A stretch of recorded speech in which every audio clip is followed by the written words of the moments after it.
মিয়ানমারের রাখাইন রাজ্যে জান্তা বাহিনীর সঙ্গে সশস্ত্র বিদ্রোহী গোষ্ঠী আরাকান আর্মির সংঘাত আপাতত থেমেছে। গত সোমবার রাখাইনের মংডু শহরের ৫ নম্বর বর্ডার গার্ড পুলিশ ব্যাটালিয়ন দখলের পর বাংলাদেশের সীমান্তবর্তী রাখাইনের ২৭০ কিলোমিটার এলাকার নিয়ন্ত্রণ নেয় আরাকান আর্মি। এরপর থেকে সীমান্তের ওপারে গোলাগুলি, বোমা হামলা বন্ধ থাকে।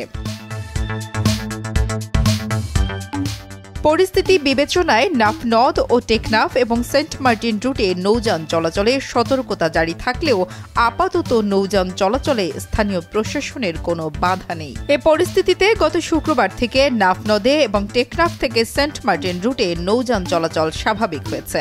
ট্রলার মাঝি ও যাত্রীরা জানিয়েছেন, রাখাইন পরিস্থিতির কারণে শাহপরীর দ্বীপ থেকে সেন্ট মার্টিন রুটে চলাচলকারী নৌযানগুলোকে মিয়ানমার সীমান্ত থেকে নিরাপদ দূরত্বে চলাচল করতে প্রশাসনের পক্ষ থেকে নির্দেশনা দেওয়া হয়েছে।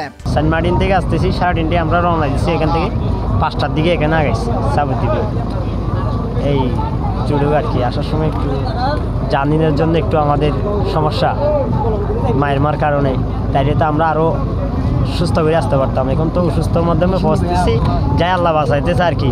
আমি আসার পর থেকে এখান থেকে 3টা মালবাহী এবং যাত্রী সহ 3টা ট্রলার সেন্ট মার্টিনের উদ্দেশ্যে গেছে এবং সেন্ট মার্টিন থেকে একটা